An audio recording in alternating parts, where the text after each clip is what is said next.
It's the Arch Advocate Show for Monday. Welcome back. Lots to get to today. Once again, Donald Trump comes out with some scorched earth tweets for Sunday. Man, I really look forward to it. Like, that's one of the things I look forward. There's a number of things that I look forward to on Sunday. But Donald Trump, it's like he must have a schedule. Like, make sure to say something just totally incendiary that'll get people, going nuts. It's like a treat, right? So we've got that to get to. We've got there was an assassination attempt on Nicolas Maduro of Venezuela. Some are saying that it's a false flag, that they staged the whole thing. Others are saying to the contrary of that. But look, either way, it's that's in the news. And socialism, right? There's a bizarre thing that happened, like with these American kids who talk about, like, oh, we want socialism. We already have socialism, man. That's like when, like, Trevor Noah was on TV saying, mocking people, like, hey, if a huge corporation fails, don't you want the government to come in and bail them out? And then he's like, oh, yeah. That's the thing, though. Like, you're assuming that we all want that to happen. I, for one, wanted GM to fail. Right? I wanted that to happen. I didn't want tax dollars going to pay for that. If they screwed up, then they need to be destroyed so that they can either rebuild and rise like a phoenix out of the ashes, or another competitor can come in and create something wonderful and new. I was never on board with that. There's a lot of Americans that were like, and conservatives, right? There were a lot of people. I don't know if it's most or half or all, whatever, but nobody I hung out with was looking at that going, oh yeah, that's a good idea. We're bailing out the banks. Listen, we are $20 trillion in debt as a nation. We have consequences coming to us, right? And the sooner we can get past that, the better. And it's going to be vicious. That's going to be a hell of a time when, those particular chickens come home to roost. But anyway, socialism. It's weird, there's a strange thing that happens when you're talking about, like, social dynamics and looking at people and how they think and their patterns of behavior and little idiosyncrasies in the human condition. Like, it's magnificent to notice, because it makes life a little bit more easy if you can look at a horrible thing and come to understand it, understand why that happens. It makes it, in some ways, I should say, in some ways it makes it easier. But anyways, before we get into the news, let's talk about a couple things. Hey, good news. I got some good news for you. Do you like sci-fi? I love sci-fi, right? And there's some good news that came out the other day. Sir Patrick Stewart is reprising his role as Captain Jean-Luc Picard in a new Star Trek series. All right, so not a movie, a series. Now, Star Trek, Netflix just released a new Star Trek called Discovery, and it's garbage. I hate it. It's stupid, and it's poorly written. It's shot well, like the graphics are cool, but that's a garbage show. Anyways, Jean-Luc Picard is coming back. I'm looking forward to that. So, on to other news.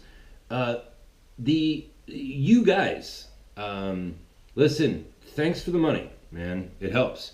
And listener Ian, Bad Wolf, sent me a hundy. Thanks, brother. That stuff, takes money to make money, champ. What went on? That's my Peter Griffin impersonation. Thanks for the money, Ian. And you guys, the Patreon supporters and the guys that throw, a little dough here and there on PayPal. Listen, I appreciate that so much. Thank you guys for that. If you, I don't know if how many of you guys listened to the Sunday show, yesterday's show. I had Mike Douglas on, and we sat around and we talked for about 2 hours, and you guys got to hear about an hour and a half of it. And I want to continue to do that. I want to be able to talk to people, because that's the whole thing. What are we going to do?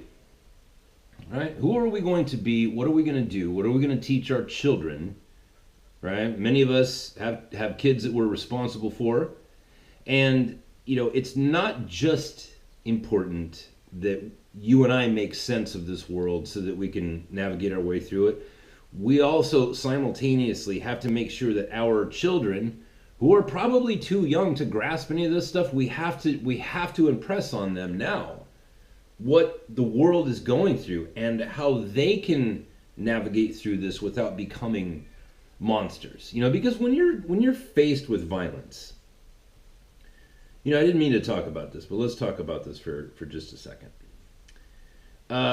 There are people who believe that George Soros is an evil man. And then there are those who believe that George Soros is this wonderful altruist who just goes about skipping about the countryside doing good deeds. Right?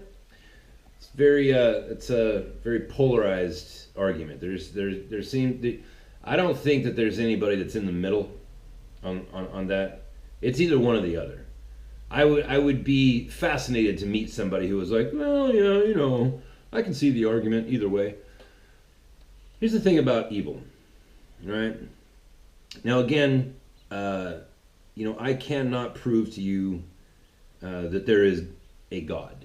I cannot prove to you that there is cosmic good in the world. Right? That takes some discipline. If you want to train your eye to see it, it takes some work. But it requires almost no work whatsoever is proving that there's evil.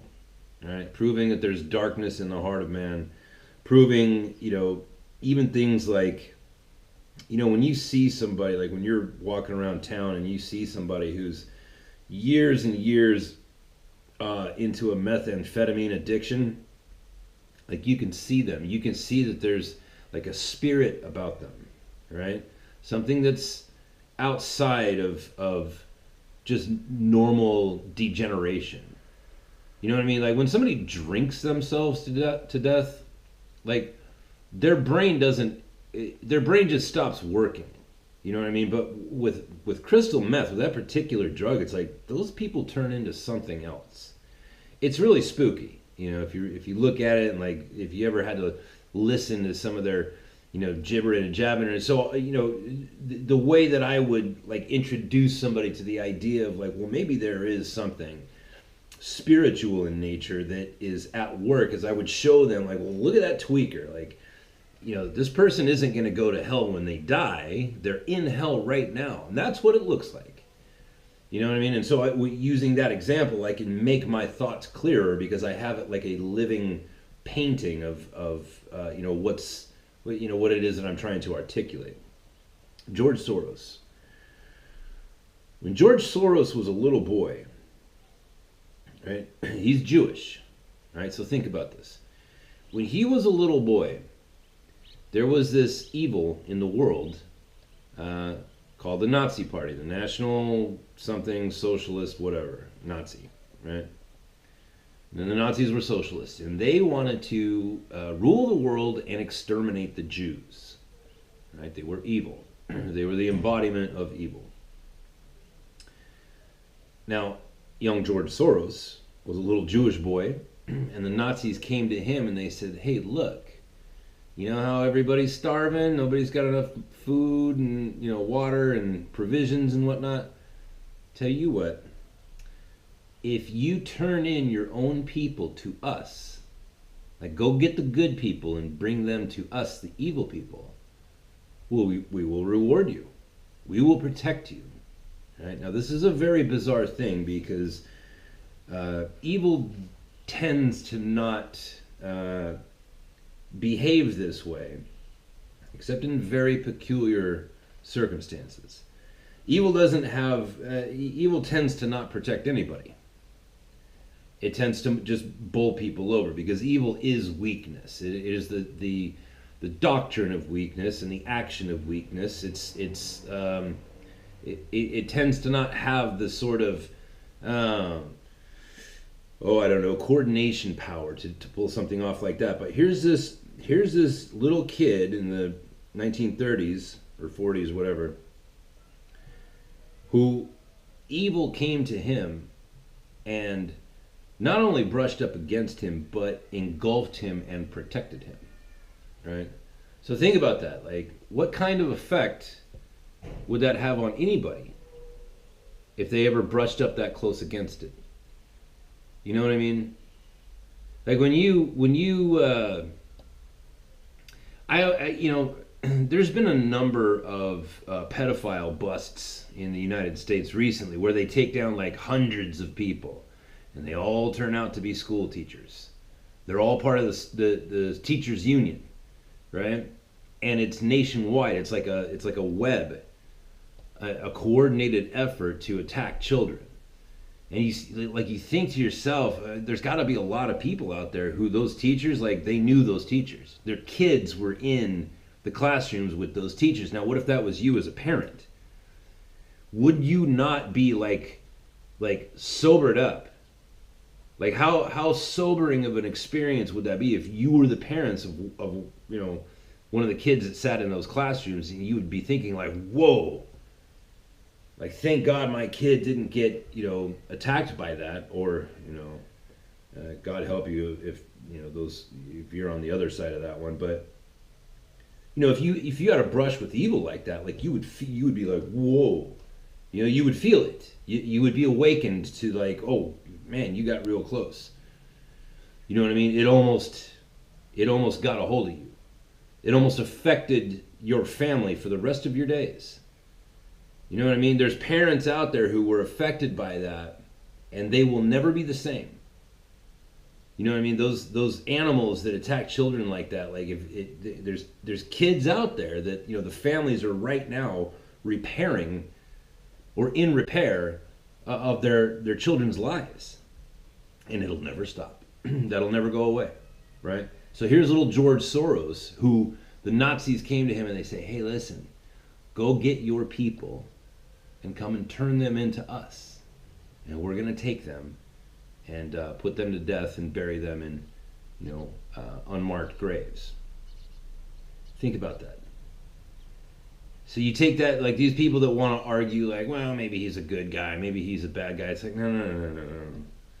Do you think a child could not only brush up against evil, but be engulfed by it and protected by it, the way that George Soros was? Do you think that, you know, somebody like that is capable of ever forgiving, you know, coming to a place of forgiveness where they really think about the things that they've done, and to cry out and be like, God help me, I didn't know what I was doing, I was just a little kid, whatever. He doesn't say anything like that. You can see him in interviews discussing that, and he's like, yeah, you know, whatever, I was a kid, what are you gonna do? Evil. Evil, man. It's real and it's out there. And when people don't want to acknowledge it, it's you know, it takes away from all of us. And what I wanted to get to, you know, I didn't really mean to go into all of that with George Soros and the concept of evil and all that other stuff. What I really wanted to talk about was, you know, Donald Trump's tweets, and you know, this bizarre thing that's happening in the media, and all these crazy different things, like Lauren Southern and Stefan Molyneux not being allowed to speak in New Zealand, a Western country. A country that declares that they have free speech. I mean, these are bizarre times that we're in. It's bizarre. But I do want to draw attention to the eye, you know, like, look, there is evil things happening. It's not just wrong things, right? Like free speech, it's you might be able to stifle somebody's speech, and, you know, I mean, people could look at that and say, well, you know, that's wrong. You shouldn't do that. But I would disagree with that. I would say that it's evil. Here's why. One of the things that goes on in our society is we talk about, or at least we used to. We used to talk about bullying. Kids bullying one another on the playground and in high school, and then some kids go home and kill themselves because they got bullied too much. Like, bullying, it's a profound thing, and you need to teach your kids how to fight so that they don't get bullied. You also have to teach your kids, while you are training them to fight, to not be the bully, right? And that's work. That's a lot of work. Because when you bully somebody, you subdue them. right? You do something to their soul, you make them weaker, right? You make them less confident. You make them more suspicious of their fellow man. There's a lot of things that happens when you allow people to bully you. And when it comes to speech, I was watching the great playwright David Mamet. He was on Ben Shapiro yesterday, and he was talking about this one time. This college kid asked their teacher, like in private, like in secret, like you know, what would happen if I said what I really thought? You know, like I don't want to go along with this liberal narrative. Like what would actually happen if I said what I thought? Right? There's a lot of people out there that are afraid to speak. Afraid to speak. Right? Now I for some reason I've had a great deal of, I don't know, revelations, or maybe I just had good teachers or whatever, but I don't say things to make other people happy, right? I don't care. Because I know that if I say something wrong, right, and then a couple of years later, or a couple of months or whatever, like if I learn, like, oh, okay, I was wrong when I used to think that, that's all right. That's okay to do that, man. And as a matter of fact, there's something golden about that, you know. But I'm not going to say things that I don't believe, right? Like take global warming, or what are they calling it now? Climate change. They've changed its name so much. You say, well, I don't believe in that. I don't believe in that. What are you going to do? Oh, well, I'm going to insult you. Well, then when you insult me, you just galvanize me. You plant me even more firm. You try to shame me. I'm a grown-ass man. You sit there and try to insult me like you're some sort of 8th grade bully? Man, F you, dude. I am way stronger than you. You know what I mean? What are you going to do? Fight me? Huh? You gonna start throwing blows? Try to get me to believe that the earth is being superheated by car exhaust? Well, here's the thing, jackass. It's not settled science, number one. Oh, yes, it is. 97% of all the scientists. It's like, well, all the scientists? All the scientists. So the guy that studies crawdads in a Louisiana creek, he also says climate change is real. Well, I don't give a damn what that particular scientist has to say. He's not a climate scientist. Oh, well, it's 97% of all the climate scientists. Okay, well, how many climate scientists are there? And do these people have jobs? Are they paid money? What would happen if they were to say something, if they were to point out any one of the flaws that's wrong with climate science? Like the fact that we know that the earth regenerates. We know that this planet has been hit by meteors and has been wiped out and has gone through, what is it, I think 3 ice ages, or at least 2. Like, we know that there's been earth-ending events that have, that have happened on this planet. And the planet just regenerates, right? It has an entire system.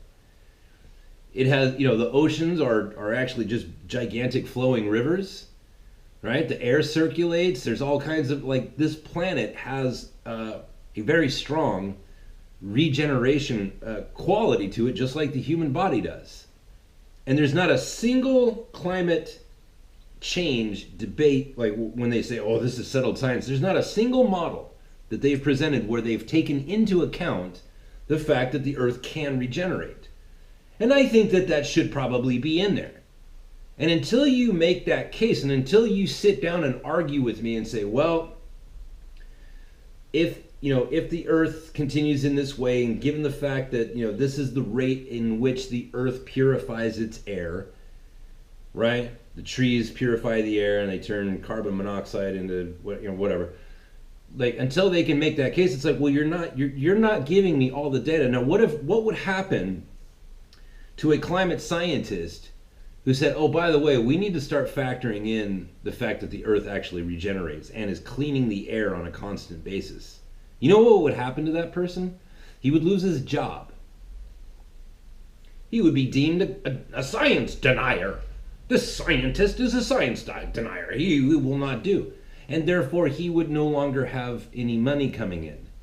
And therefore he would not be able to pay his mortgage and feed his wife and his children, and pay for the private schools, and pay for dance lessons and pay for his favorite foods. It's a scary thing when other people are in charge of your life and other people can make decisions about your life. It's a hell of a thing when you relinquish control to other people like that, and you mute your own voice, like that kid that Mamet was talking about, like the kids in college going, well, what if I said what I really thought? Oh, you would be punished. You would be outcast. I would give you a failing grade. Now think about that. Because I've heard like Ben Shapiro talk about this concept where, and I've seen other students stand up in his, when he's having question and answer time, students stand up and say, well, I don't believe any of this horse shit that my professor's saying, but if I do my homework and I vocalize that I disagree, I'm going to get a failing grade. Think about that. Think about how much power that is to impress on a young mind, a mind that is not even old enough to claim that it is fully developed yet.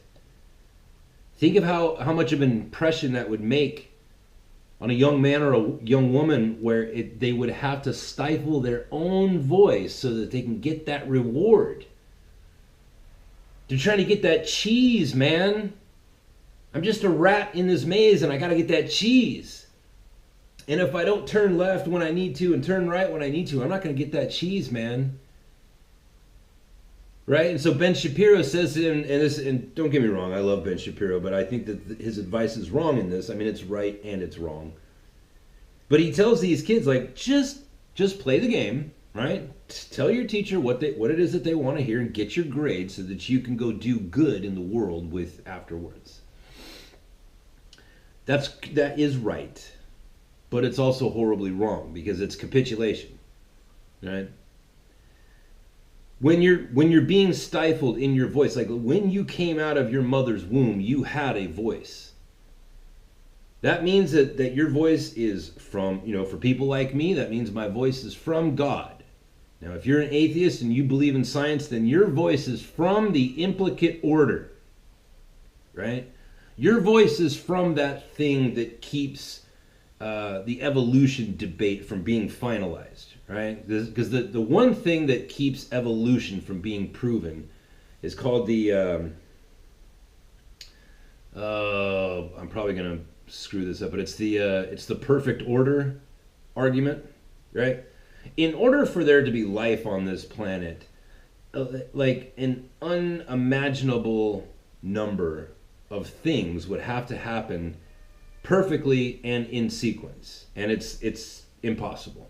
It would be like if I told you, like, hey, listen, this Wednesday for the Powerball lottery, pick these numbers: 1, 2, 3, 4, 5, 6, and then the Powerball number being 7. Now wait, hold on a second. Use those numbers on Wednesday, and then on Saturday, when your local state lottery is up, use these numbers: 8, 9, 10, 11, 12, 13, 14, with a Powerball number of 16, right? And then the next Wednesday, when the Powerball number comes up, use these numbers: 17, 18, 19, 20, 21, 22, 23, with the Powerball number of 24. Right? And if you do that, you're going to win each one of those lotteries.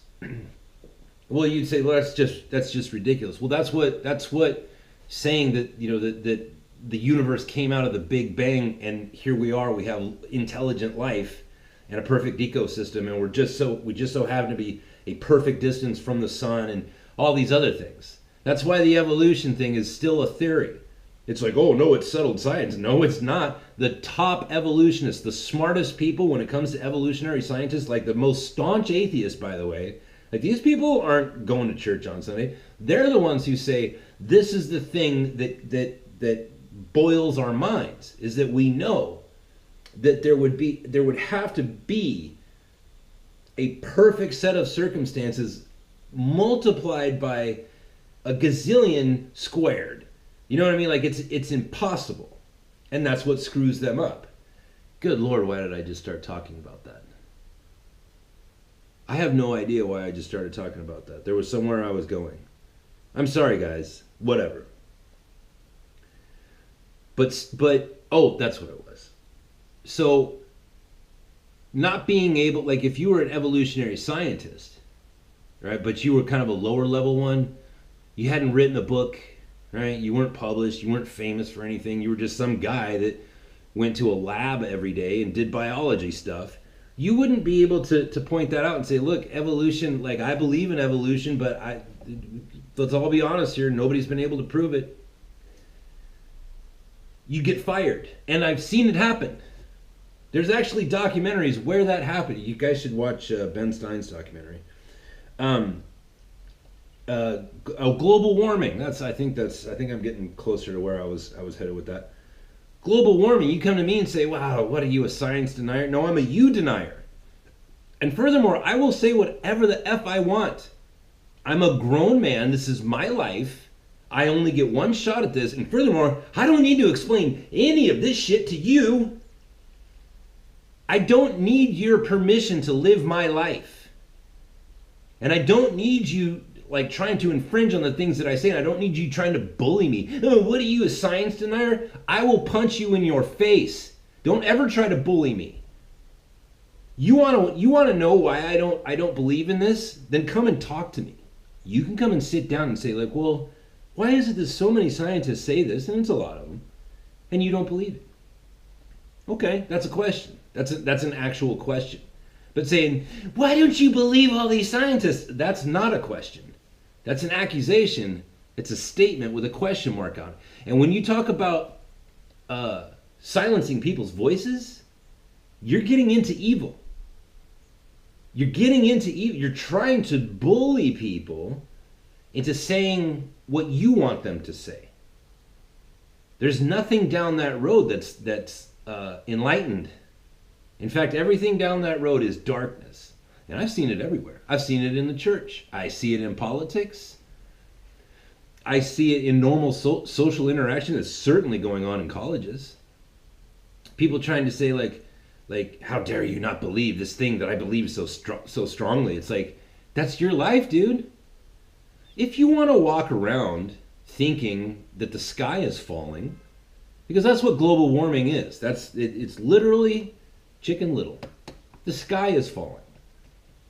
That's what global warming is. It's almost as if that whole Chicken Little thing was somehow a prophecy. That one day, all the smart people in the world would just lose their minds and start worrying about the sky. That it was going to punish them.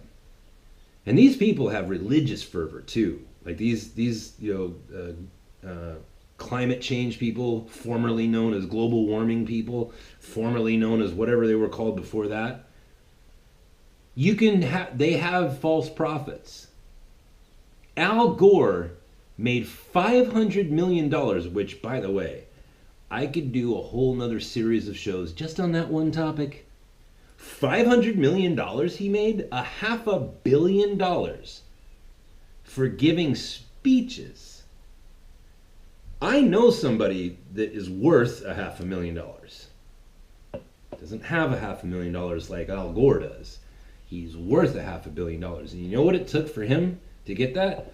Well, first, his dad had to move to San Diego in the 1940s and start buying up all kinds of property. And then, 70 years later, 80 years later, boom, this guy, with all of the development that they did and learning how to negotiate and build buildings and whatever, it took 2 generations for him to get $500 million. Al Gore made $500 million in cash in just a handful of years by going around and not working, just giving speeches. He's not a scientist. He didn't do any of the work. He just went around giving speeches and he got $500 million. People, again, we use these words like billion and whatever, and we lose sight of like just exactly how much money that is. It's an unspendable amount of money, right? That's why I'm saying, like, I could take this whole show into a whole different direction and just focus on the fact that Al Gore made $500 million by selling horse shit. And the worst part, remember what I was saying, like, Al Gore is one of their false prophets. Now, in my Bible, right, in the Christian Bible, False prophets are to be dragged out into the streets and stoned to death. Right?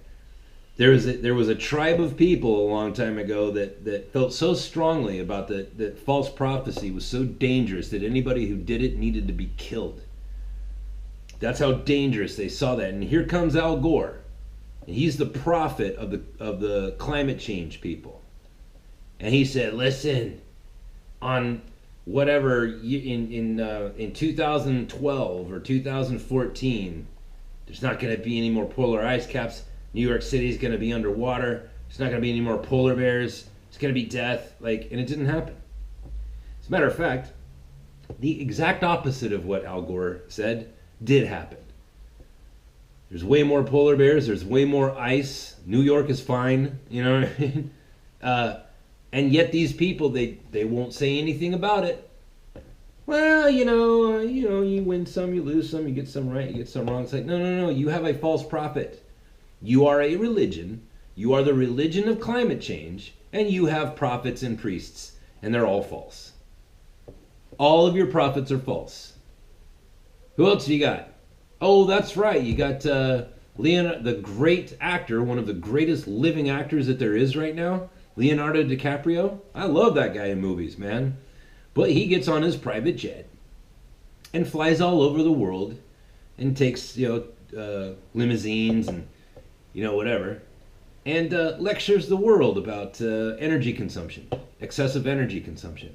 Like the very enshrinement of irony, right? That's Leonardo DiCaprio. It's false prophet, right? You bring this up to these people, it's like, okay, and they'll say, well, yeah, but they're not scientists. They'll think, okay, well, then who are the scientists? What are their names? What are their names? Do you know what their names are without Googling it?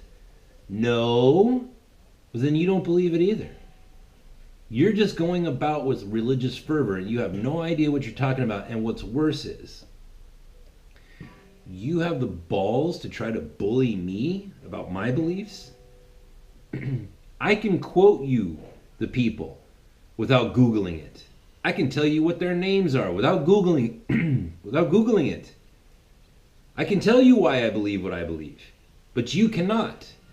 All you have is Michael Moore and Al Gore, and Leonardo DiCaprio, and George Clooney, and these kind of people. You don't have science on your side. Because if you did, you would be able to name them. And tell me where they work. And tell me what they specialize in. Tell me what they've said. But you don't. Because you had your speech taken away from you, and if you don't say what all of your friends say, you'll be punished. You'll be an outcast.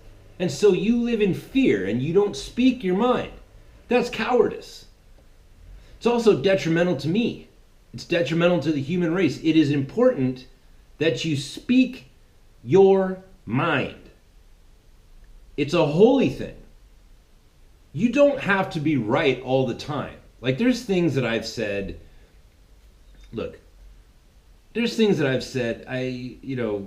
I've been invited to speak at churches from time to time and, whatever. And there's things that I've believed that I no longer believe in the same way. My beliefs have developed. I've taken in new information. I've morphed, right? And I can go back and say, yeah, you know what, that thing I said, I was wrong when I said that. Here's where I'm at now, right? I'm free to do that because I'm free. I'm free to speak whatever I want. There's freedom in that. And there's freedom to say, well, I don't think, like right now, it's like, no, I don't believe in man-made global warming. I believe in everything affecting the climate. But you're saying that it's all on us? No, I don't believe that. Now, if 20 years from now, as science develops and things, if it turns out I'm wrong, I can come back to this conversation and say, yeah, I guess I was wrong. Nothing wrong with that. Because the people that are the ones saying that they're right, I can see that they're wrong. And those people will never apologize. You think Al Gore's going to give that money back? You think Al Gore's going to give that money back? Huh? You think Leonardo DiCaprio is going to start flying coach out of an act of, environmental responsibility? No. No. No, I will not have my life dictated to me by liars. I will not have my speech silenced. I will not turn in my people to the Nazis. You know what I mean? I will not allow evil to influence me. Wow, we kind of went off there for a little while. Hey, you know what? Let's get to this really quick. Let's move on to a lighter thing. Don't let people stifle your voice, man. If you're listening, you must speak the truth as you know it. And if it changes, if the picture of the truth comes more into focus for you and you realize that maybe you said some things that were incorrect, that's fine, man. You know what I mean? We all started off as infants. We all started off not knowing anything. You know what I mean? You are under no obligation right now to know everything. You are not under any obligation to go toe the company line. You know why all these kids are talking about socialism? Like, oh, we want socialism? Is because if they don't, they'll be ridiculed by their friends. They'll be given bad grades by their teachers. They live in a bully society.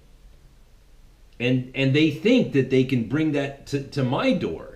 They think that they can come to me and say, oh, well, we're going to bully you. No, you're not. You're going to get your ass kicked is what's going to happen.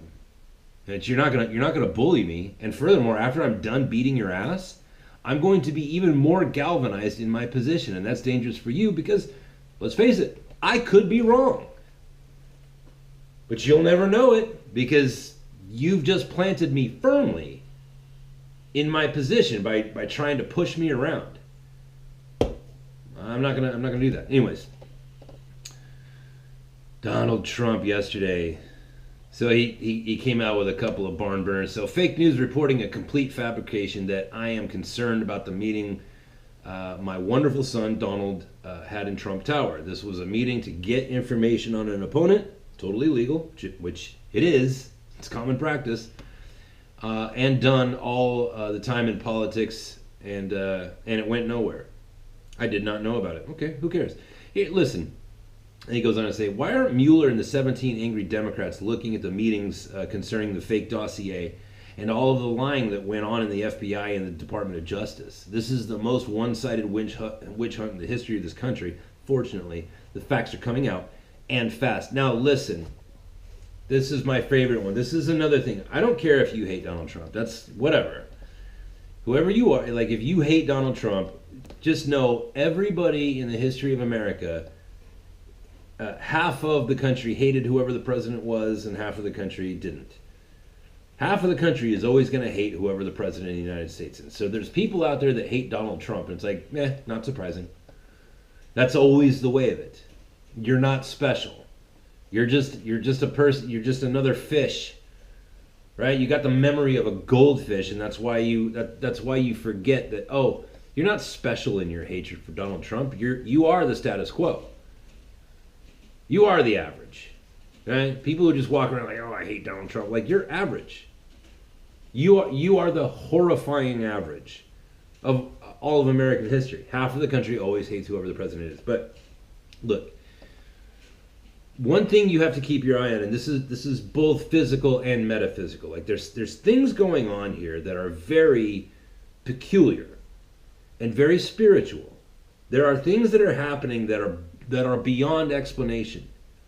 We have written into our law that communists cannot have any sort of seat of power in this country.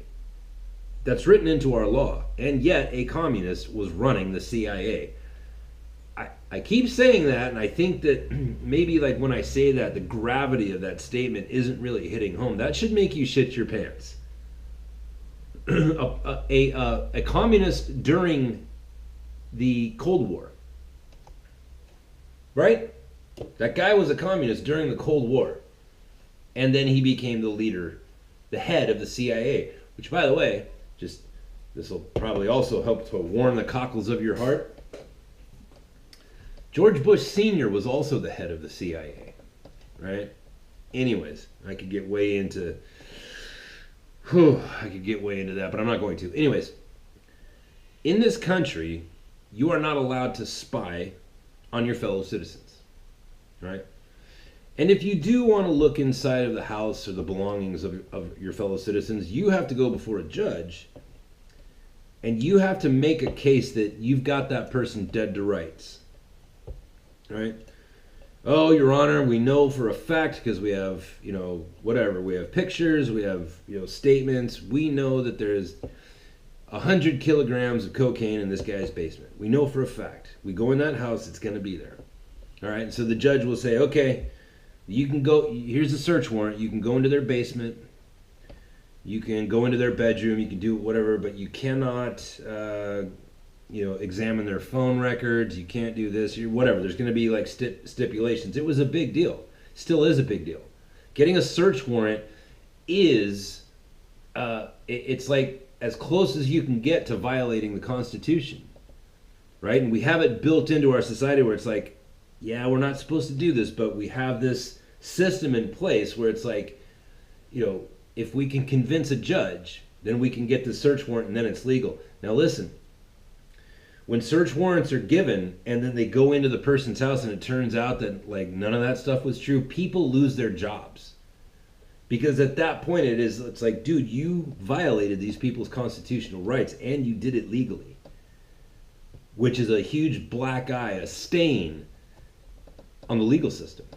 It's a big deal. And, in the, was it 1970s, 74, they came up with a FISA court. A court where it's like a secret court so that we can get permission to spy on American citizens. That was a huge deal. That should make you shit your pants. That even exists. There's a secret court now. Right? So these people, the FBI, they went to this secret court, and I'm sure the CIA and whoever else. They went to secret court. These 17 angry Democrats, they went to secret court. And they said, we need to spy on not only an American citizen, but an American citizen who is right now running for president, who has been in the public eye for 4 decades. Right? A prominent American citizen. We need to spy on him. And so the judges said, okay, well, what's your evidence? They said, oh, we have this dossier here that was paid for by Hillary Clinton and her people. I don't know if you've put this together yet, but when you spend your money, what do you buy? Do you not purchase what it is that you want? Do you not?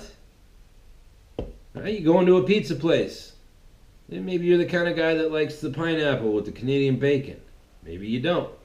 Maybe you just like sausage, onions, and cheese. Maybe you want whatever it is, however it is that you like your pizza. When you part with your money, you get what you want.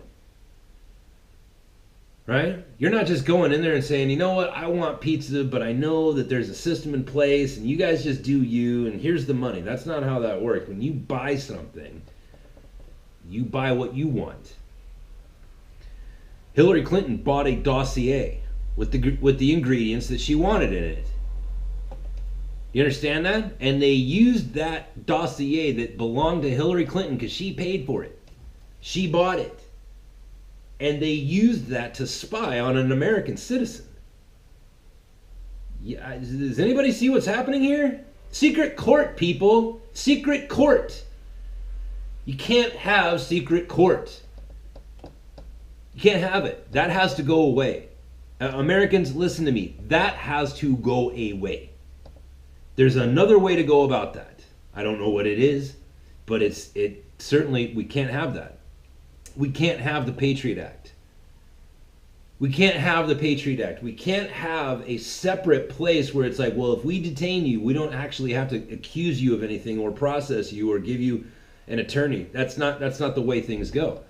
If you think you have a terrorist, you bring them onto our soil and you prosecute them. And if you find them guilty, then you hang them from a tree so that the whole world can see. But what you don't do is be a little bitch and pussy out and go build a detention center in some other country for the sole purpose of circumventing our laws. It's just like the torture thing. I know there's a lot of people that are like, yeah, man, torture those terrorists. No. No. The reason why we don't do that is because when you torture somebody, it changes you. If you're in favor of torturing people, then you have been changed. You're that much closer to a sociopath. We don't do that as Christian people. We don't torture people, right? We can put them to death, right? Like if you get found out like, oh, you think that it's okay to kill people and you have killed people because your God has told you that this is okay. Well, guess what? We're gonna string you up in front of everybody and let the whole world see what happens in the Christian world when people get that bad. But we certainly don't torture people, because that not only changes them, it changes us. Now we're in a place where we make room, like, oh, it's okay to torture just these people. Well, before that happened, before September 11th, what would you have said? You would have said, no, it's never okay to torture anybody for any reason. You can lock them up, you can prosecute them, find them guilty, you can lock them up, but you can't torture people. And then all of a sudden it's like, yeah, we can't torture people except these people. How far away now are you from saying, well, we can't torture people except for those people and those people? See what I'm saying? What other enemy is your favorite news station going to put in front of you next, where you can see, it's okay to now torture those people over there? You can see it going on at CNN, MSNBC. Look at the left right now. They're wholesale advocating genocide and torturing people and castrating people. That's who those people are now. They're not the people who are like, yeah, it's just okay for these terrorists. It's like, no, everybody. If you're anything other than a leftist, a hardcore leftist, right?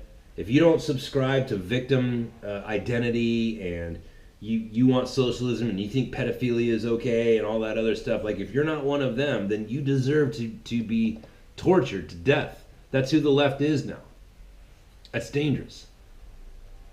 That's dangerous, and we have to take back our culture, right? We have this whole thing with the FISA court and spying on an American citizen and having a secret court that was like, oh, Hillary Clinton paid for this investigation? I can't see any reason why there would be a bias. Here you go. Here is your legal permission to go spy on an American citizen. That's a dangerous. It's not even a dangerous precedent. It's like it's in the books now. We're going to be the ones who are going to have to change that. Again, John Kennedy said it. George Washington said it. All of the there is coming. Bloodshed is very near, right? And that's a dangerous thing. But if this happens, and we do not, once we are clearly victorious, that's kind of in the bag. But once that happens, it's like we're going to have to return to normalcy and return to the Constitution, or it'll be a revolution and we'll start a whole new different government. And that never works out for people. Right? That never works out. It always goes bad. You think, go look at the French Revolution. See what happened afterwards. It's not great. And look at what happened when in Cuba, when that revolution went on. See what happened afterwards. It's not good. And so, for those of us who are patriots and who are loyal and we love America, it's once this carnage is over, we're going to have to return to the mean, if you will. We're going to have to get rid of some things like FISA courts and Patriot Acts and these sorts of things, and return to our Christian roots, where we treat people as we would want to be treated, where we dish out justice based on a template that's the same for everybody. It's the same for Hillary Clinton as it is for Jeffrey Dahmer, as it is for O.J. Simpson, as it is for, what I mean? We don't protect people based on status. Except for one status. Are you a U.S. citizen? Yes? Okay, then you have these certain things available to you, no matter who you are. even if you're Jeffrey Dahmer. Right? There's certain things that are just guaranteed to us as American citizens, even the most vile of us. It has to be that way, and we can't have exceptions. We can't have people like Hillary Clinton using the FBI to cover her tracks. Can you do that? Huh? You know? Do you have the cell phone number of the head of the CIA? No? Well, then I guess it's not the same for you. We can't have that as a people. Right? That's the show for today. Working on some guests for this week. I see that I'm coming up on an hour here, so enjoy your Monday, folks. Again, you guys, thanks for the money, thanks for the support. If you want to support the show, you go on to archadvocate.com, arch-advocate.com, and there's PayPal there. There's, what's the other one? Patreon. You can go down to the bottom, click on Twitter, click on Telegram, Facebook, whatever you like, man. Come join the conversation. Come with us. Come talk with us. And you can come be on the show with me, too, if you want. You don't have to have a webcam, but I would prefer that you did. But if you don't, that's fine, too. Like Mike didn't, and he made it. He was fine. So come on the show, and we will talk to you tomorrow.